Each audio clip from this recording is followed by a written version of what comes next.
आज का हमारा टॉपिक है एक्सीलरेशन, त्वरण। आप गाड़ी चलाए ही होंगे। एक्सीलरेटर आप जानते हैं। एक्सीलरेटर नाम ही पड़ा हुआ है कि जब हम एक्सीलरेटर को दबाते हैं तो गाड़ी का स्पीड बढ़ने लगता है, और गाड़ी को रोकना चाहते हैं तो हम ब्रेक लगाते हैं। इसका मतलब हुआ कि गाड़ी में जो एक्सीलरेटर लगा हुआ है वह स्पीड बढ़ाने के लिए है।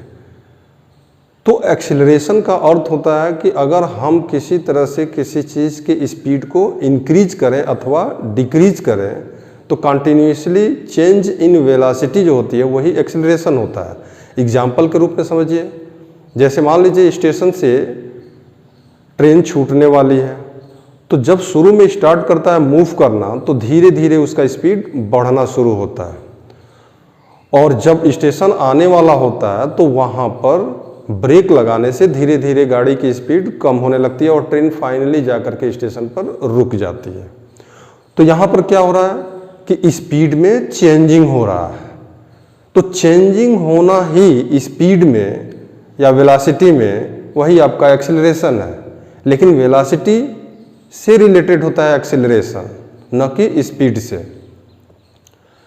और वेलोसिटी एक वेक्टर क्वांटिटी है, इसमें मैग्नीट्यूड और डायरेक्शन दोनों है, इसलिए यहाँ पर एक्सेलरेशन भी एक वेक्टर क्वांटिटी हो जाती है। दूसरे सेंस में अगर आप समझना चाहते हैं तो आप गाड़ी चला रहे होते हैं तो वहाँ पर जितना ही आप एक्सेलरेटर दबाते होंगे उतना ही स्पीड आपका बढ़ता जाता होगा, और आप एक्सेलरेटर एक जगह फिक्स कर देते हैं तो गाड़ी एक कांस्टेंट स्पीड से चलनी शुरू हो जाती है।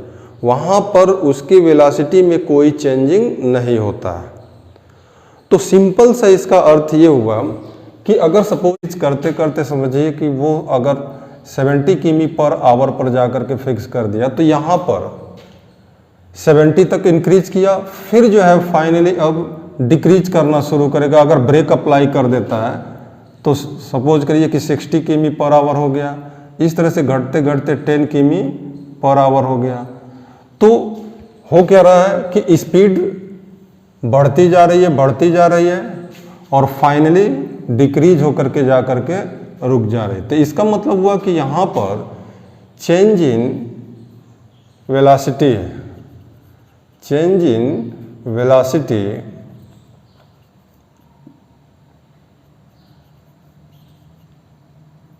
Refer to acceleration.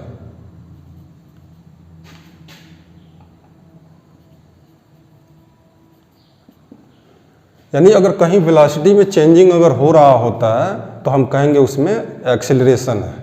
तो सिंपली हम डिफाइन कैसे करेंगे? तो डिफाइन करने के लिए हम कह सकते हैं कि यहाँ पर कि rate of change of velocity of an object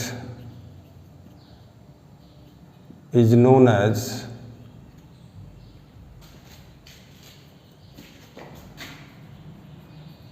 acceleration.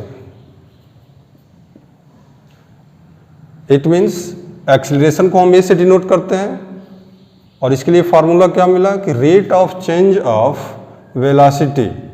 तो यहाँ पर अगर हम चेंज इन वेलोसिटी ले लें, चेंज इन वेलोसिटी, और डिवाइड कर दें किससे? टाइम से, तो rate of change of velocity मिल जाएगी। सपोज करिए कि एक ऑब्जेक्ट यहाँ से चलना शुरू करता है और यहाँ पर इस पॉइंट पर एक्स एक्सिस के अलोंग चलना शुरू करता है, और पॉइंट ए पर उसकी वेलोसिटी v1 है, और ए से बी तक अगर पहुँच गया यहाँ पर कुछ टाइम लगाया और इसका स्पीड हो गया कितना? v2। तो t1 टाइम पर उसकी वेलोसिटी थी कितनी? v1, और t2 टाइम पर इसकी वेलोसिटी चेंज होकर के हो गई v2। तो एक्सेलरेशन को हम कैसे डिफाइन किए थे? तो एक्सेलरेशन ए जो हो जाएगा चेंज इन वेलोसिटी, तो फाइनल वेलोसिटी v2 है और इनिशियल वेलोसिटी v1 है, तो v2 minus v1 upon t2 minus t1 हो जाएगा। इस तरह से एक्सेलरेशन के लिए ये आपको फार्मूला मिलेगा। इसी को शॉर्ट में लिख सकते हैं चेंज इन वेलोसिटी को डेल्टा वी से डिनोट करते हैं और change in interval of time को डेल्टा टी से। तो delta we by delta T आपको मिल जाएगा। तो सीधे सीधे सिंपली क्या करते हैं, चेंज इन वेलोसिटी निकालकर टाइम से डिवाइड कर देते हैं तो हमको एक्सेलरेशन मिल जाता है।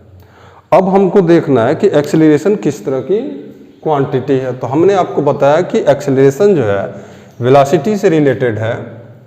Here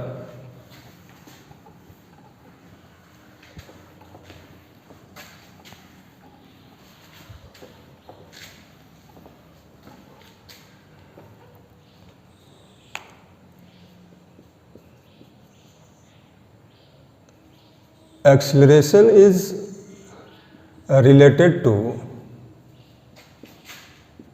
velocity and velocity vector quantity है। तो अगर वेक्टर क्वांटिटी है तो इसमें मैग्नीट्यूड भी होगा, मैग्नीट्यूड एंड डायरेक्शन दोनों होता है।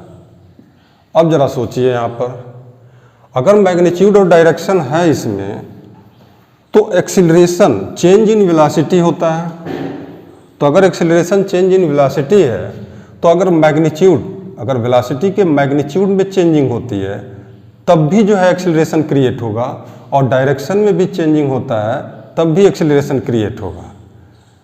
इसका मतलब हुआ कि मैग्नीट्यूड और डायरेक्शन दोनों में अगर चेंजिंग होता है तो एक्सीलरेशन क्रिएट होगा। अब हम एक एग्जांपल लेकर के समझते हैं। यहाँ पर एक्सेलरेशन दो तरीके से क्रिएट हो सकता है, बाय चेंजिंग इन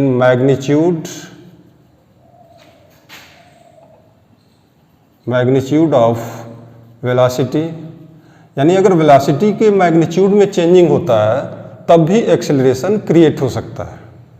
सपोज करिए कि एक व्हीकल, एक गाड़ी वाला है या बाइक वाला, और सपोज करिए कि वो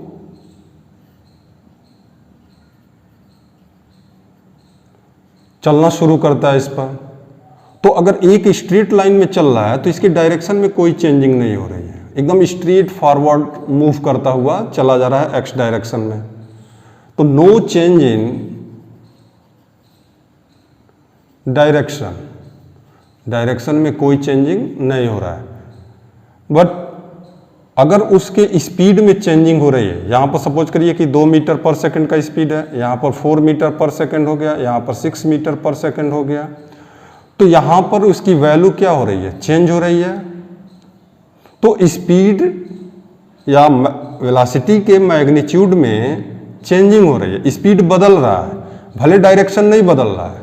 तो डायरेक्शन नहीं बदल रहा है लेकिन मैग्नीट्यूड में चेंजिंग हो रही है तो एक्सीलरेशन होगा। यहां पर कहा जाएगा कि this is the accelerated motion. तो मैग्नीट्यूड के चेंजिंग होने पर भी एक्सीलरेशन क्रिएट हो सकता है। दूसरा चीज ये हो सकता है by changing the direction of the velocity. अगर वेलोसिटी के डायरेक्शन में चेंजिंग होता है तब भी एक्सेलरेशन होता है। इसका मतलब क्या हुआ कि सपोज करिए कि एक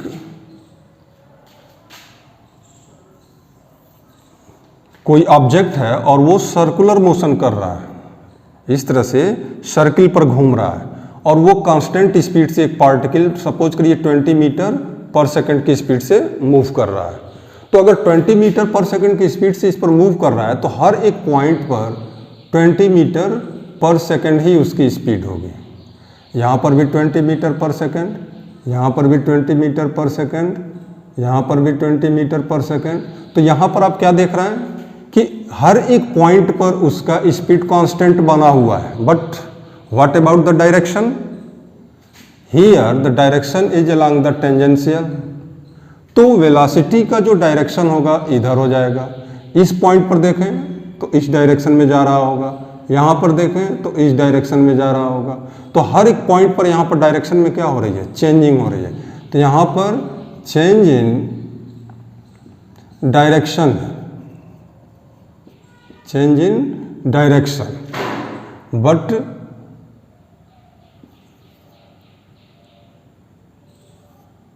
नो चेंज इन मैग्नीट्यूड। तो मैग्नीट्यूड में तो कोई चेंजिंग नहीं हुआ, यानी 20-20 बना हुआ है स्पीड, लेकिन डायरेक्शन में चेंज हो रहा है, hence it is called accelerated motion.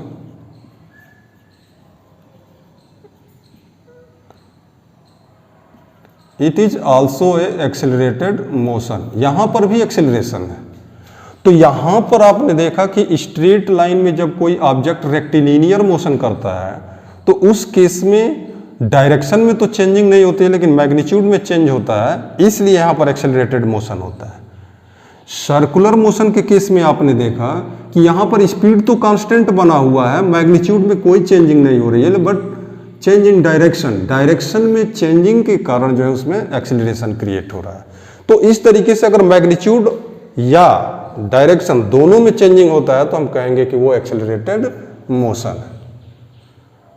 तो सिंपली हम चेंज इन वेलोसिटी निकाल करके टाइम से डिवाइड कर देते हैं तो हमको एक्सेलरेशन मिल जाता है।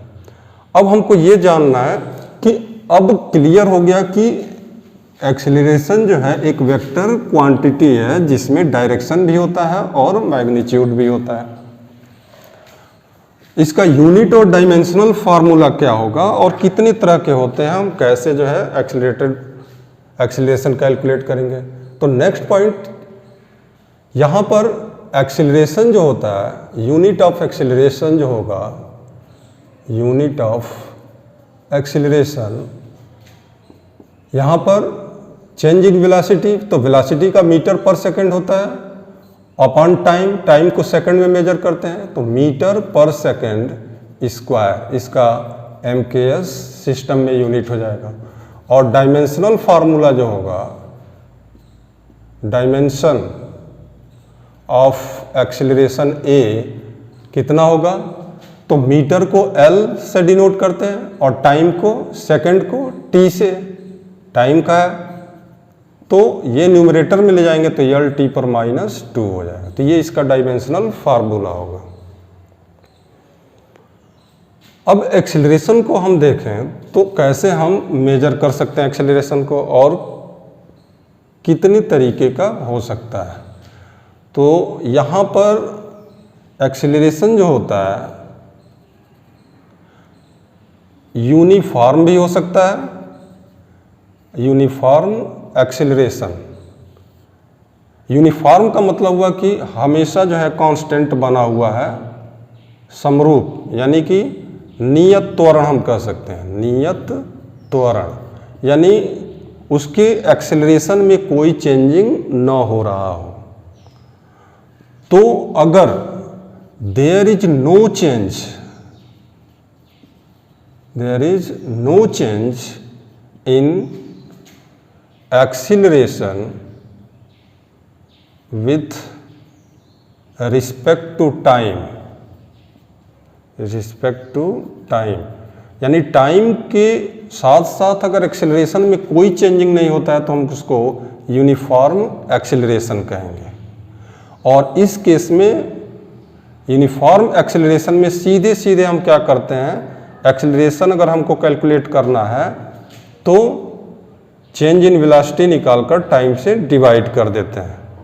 तो यहाँ पर इस केस में कांस्टेंट में कि अगर सपोज करिए कि किसी ऑब्जेक्ट का इनिशियल वेलोसिटी, अगर इनिशियल वेलोसिटी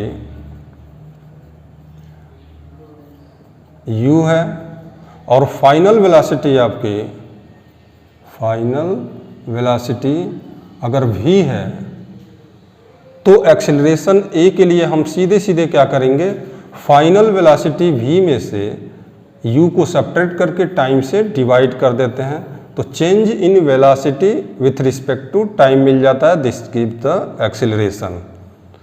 तो अगर कांस्टेंट या यूनिफॉर्म एक्सेलरेशन है तो सीधे हम फाइनल और इनिशियल का चेंजिंग लेकर के t से डिवाइड कर देते हैं। लेकिन ऐसा कभी नहीं होता है कि कोई ऑब्जेक्ट हमेशा कांस्टेंट एक्सेलरेशन से ही चलता रहे। एक्सेलरेशन में भी चेंजिंग हो सकता है, तो उस केस में हमको एवरेज एक्सेलरेशन और इंस्टेंटेनियस एक्सेलरेशन का कैलकुलेशन करना होता है।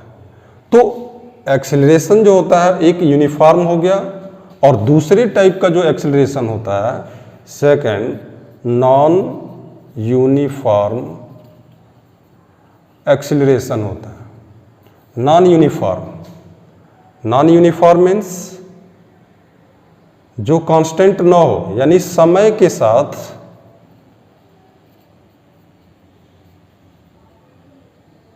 चेंज हो रहा हो।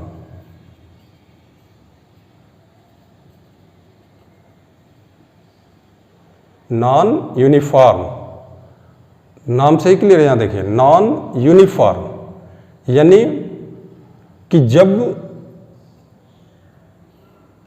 Change in acceleration with respect to time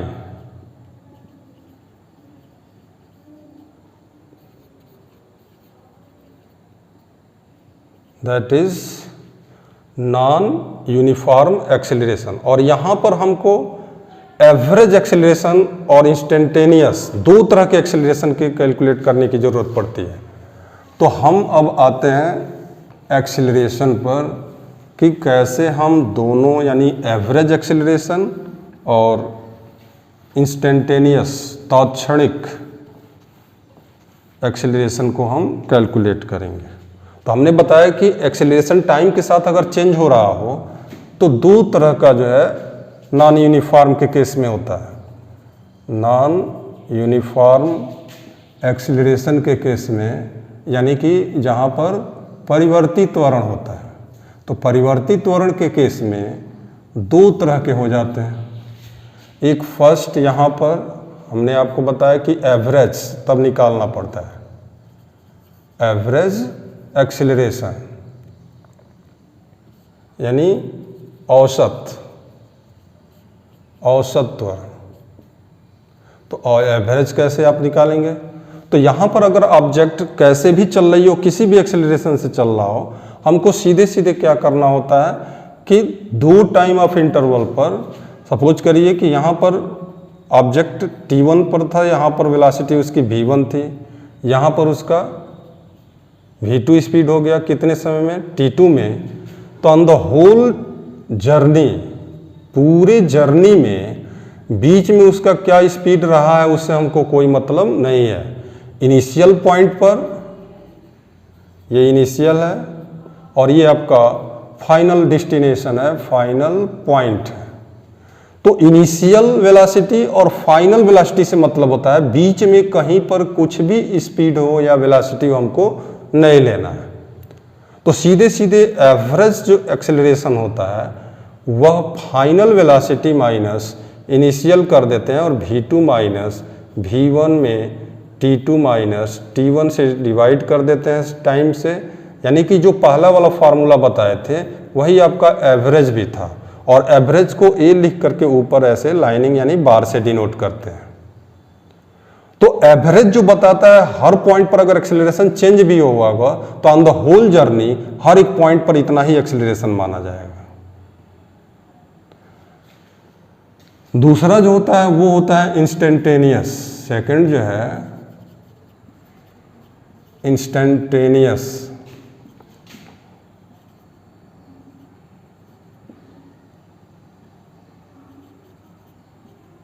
acceleration, इसको तात्क्षणिक कहते हैं। तो इंस्टेंटेनियस एक्सेलरेशन में क्या होता है, यहाँ पर पूरे जर्नी के एक स्पेसिफिक पॉइंट पर, यानी सपोज करिए कि अगर एक ऑब्जेक्ट यहाँ से मूव करना शुरू किया, इनिशियल पॉइंट ये है आपका, और यहाँ से जर्नी करना शुरू किया और यहाँ तक अगर पहुँच रहा है फाइनल पॉइंट तक, तो यहाँ पर अगर स्पीड चेंज होता रह रहा है तो एक स्पेसिफिक पॉइंट पर यहाँ पर क्या स्पीड उसका एक्सेलरेशन है, ये इंस्टेंटेनियस एक्सेलरेशन को बताएगा। इसके जस्ट पहले या इसके जस्ट बाद हमको नहीं चेक करना है। सपोज करिए कि 5 सेकंड पर आप इस पार्टिकुलर टाइम पर आप चेक कर रहे हैं, तो 5 सेकंड से न तो पहले न तो बाद में, ठीक exactly at the 5 second what is the acceleration, that is called instantaneous. यानी the acceleration at the specific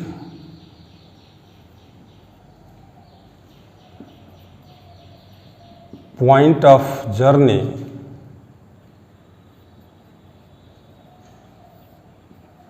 is known as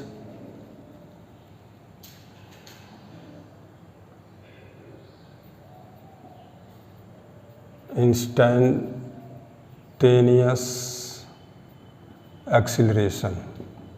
और इंस्टेंटेनियस एक्सेलरेशन को हम कैसे कैलकुलेट करेंगे? तो हमने आपको बताया था कि हमको यहाँ पर लिमिट लेना पड़ता है। तो अभी आप नहीं जानते होंगे, लेकिन आगे चल के आप जान जाएंगे कि जब हम लिमिट लेते हैं एवरेज का टेंस टू 0, ऐसे लिखते हैं डेल्टा टी टेंस टू 0, ये डेल्टा टी है। यानी बहुत ही शॉर्ट टाइम ऑफ इंटरवल में जब हम लिमिट लेते हैं, ये आपका LIM लिखा जाता है, लिमिट। और एवरेज वेलोसिटी था delta V by delta T. तो यह जो क्वांटिटी आपको मिलती है यही इंस्टेंटेनियस स्पीड देता है। इसी को हम dV बाई dt भी लिखते हैं। तो इंस्टेंटेनियस स्पीड जो हो जाता है वह v लिख करके acceleration a dV by dt होता है। इसका मतलब ये हुआ कि जब हम वेलोसिटी को t के रिस्पेक्ट में डिफरेंशिएट करना पड़ता है। यहाँ पर अगर वेलोसिटी फंक्शन है टाइम का, t का एक फलन होता है, फंक्शन होता है, तो हम v को डिफरेंशिएट करते हैं by differentiating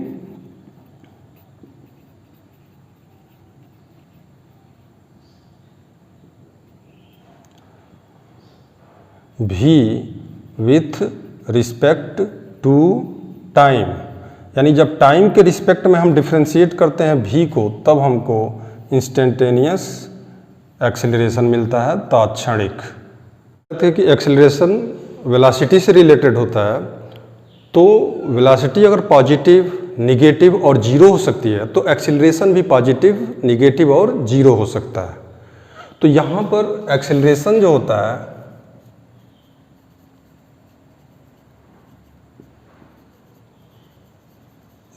related to velocity, it means acceleration positive भी हो सकता है, निगेटिव भी हो सकता है एंड जीरो भी हो सकता है।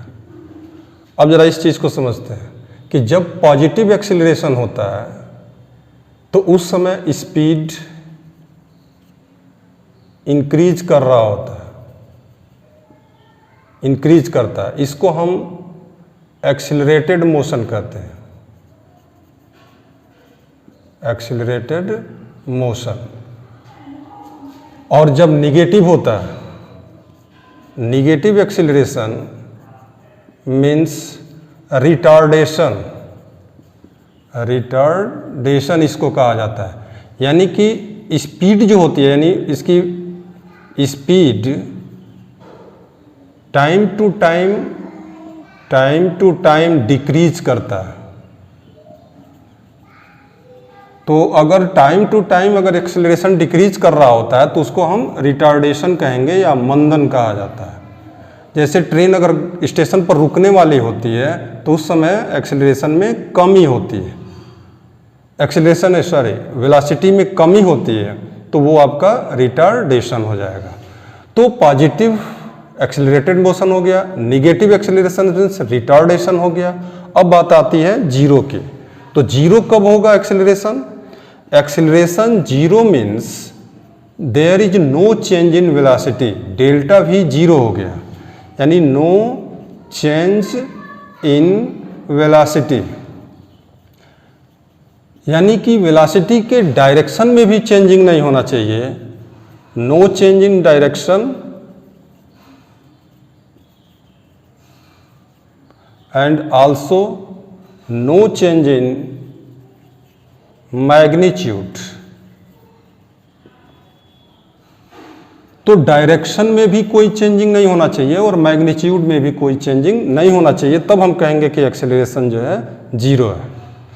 पॉजिटिव एक्सेलरेशन का सबसे अच्छा बेहतरीन एग्जाम्पल है कि अगर हम किसी पार्टिकल को ऊपर से गिराएं नीचे तो स्पीड कंटिन्यूअस बढ़ता जाता है, और किसी ऑब्जेक्ट को ऊपर अगर आप फेंकते हैं, अपवर्ड थ्रो करते हैं, तो उसकी स्पीड में कमी आती जाती है और फाइनली रुक जाता है, तो ये रिटार्डेशन हो गया।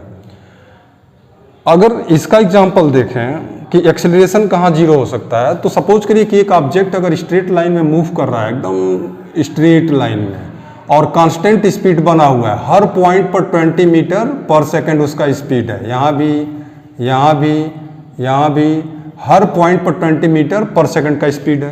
तो आप देख रहे हैं कि यहाँ पर भी जो है राइट साइड में मूव कर रहा है, यहाँ पर भी राइट साइड में, यहाँ पर भी राइट साइड में, तो डायरेक्शन एकदम सेम है। तो डायरेक्शन में भी कोई चेंजिंग नहीं हो रही है और मैग्नीट्यूड में भी कोई चेंजिंग नहीं हो रहा है। तो अगर एक object, if an object move along a straight line, अगर स्ट्रेट लाइन में मूव कर रहा हो, straight line with constant speed, constant speed, then no acceleration, it means acceleration जो है जीरो होता है। यानी एक कांस्टेंट स्पीड से एक सरल रेखा में गति कर रहा हो तो उसका एक्सेलरेशन जीरो होता है। लेकिन यही अगर सर्कुलर मोशन कर रहा हो कांस्टेंट स्पीड से, तब यहाँ पर एक्सेलरेशन जीरो नहीं होगा। तो यहाँ पर डायरेक्शन चेंज होता रहता है, इसलिए एक्सेलरेशन यहाँ जीरो नहीं होगा, भले ही उसके कांस्टेंट स्पीड से आप मूव करा रहे हैं। लेकिन वही ऑब्जेक्ट अगर स्ट्रेट लाइन में मूव कर रहा है तो यहाँ पर एक्सेलरेशन जीरो हो जाएगा, क्योंकि उस डायरेक्शन में भी चेंजिंग नहीं हो रही है और मैग्नीट्यूड में भी चेंजिंग नहीं हो रहा है। तो ये बेहतरीन एग्जाम्पल एक तरह से एक्सेलरेशन के जीरो होने का। तो फाइनली एक्सेलरेशन पॉजिटिव भी हो सकता है, निगेटिव भी हो सकता है और जीरो भी हो सकता है।